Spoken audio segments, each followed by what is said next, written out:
Welcome to Think Like a Nurse 2. This is Lecture 2, and today we're going to be focusing on renal and urinary system, and specifically UTIs.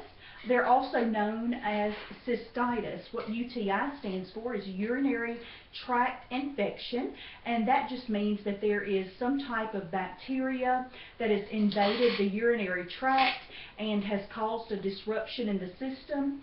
It usually starts with a multitude of symptoms, so we'll call those signs and symptoms. Usually our signs and symptoms start off with a burning or pain, and that is called dysuria. D-Y-S-U-R-I-A, dysuria, and that's a burning and painful sensation.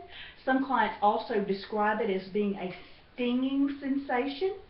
We also have an increased frequency to void, okay, so increased frequency.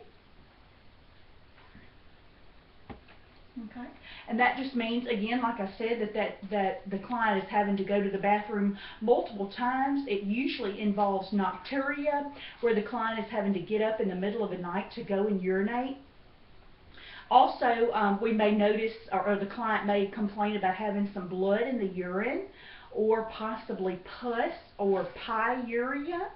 And the client will complain about having discomfort.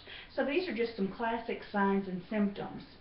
What we need to look at is how we take care of this and how we manage as the nurse. Well, ultimately, everything that we do has to follow along with the healthcare provider's order. So what we would do is report client symptoms. Then, as we talked about in our previous lecture, a urinalysis would be done. Urine culture and sensitivity may be done. So that comes after the fact that the client has made complaints. Some clients, however, will have absolutely no signs or symptoms whatsoever, but may have a bacteria present in the urine.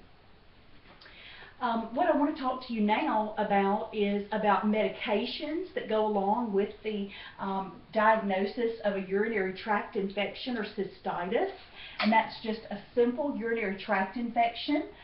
One of the first medications is called Levaquin. It is used very commonly in treating UTIs. Another medication is Cipro, and these two medications, the Levaquin and the Cipro, are fluoroquinolones. They belong to that fluoroquinolone class.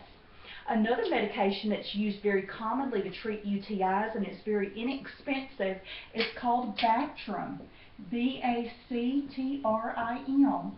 And that is a sulfa antibiotic. So as we talked about also in our first lecture yesterday, it's very important to know whether or not your client has any allergies or sensitivities to any of these medications prior to administration.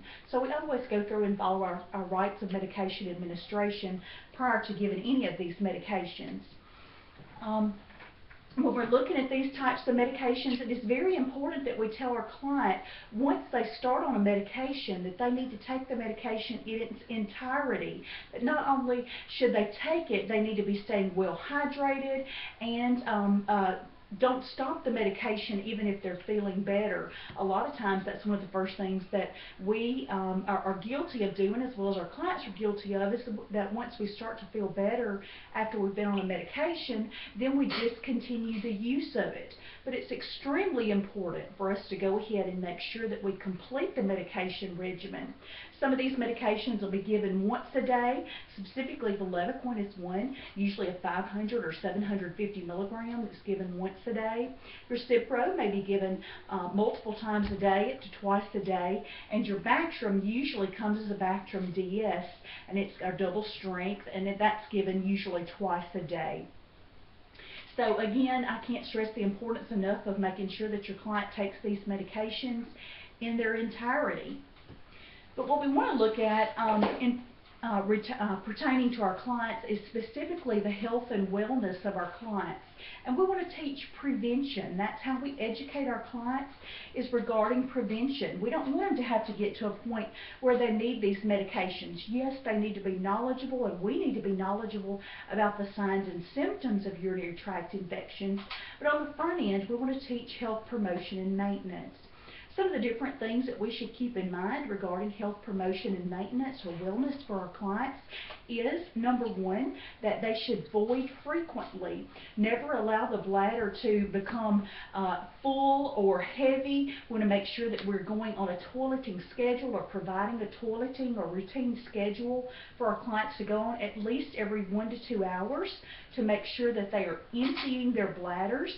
Secondly, we want to maintain hydration unless the client is on some type of fluid restriction.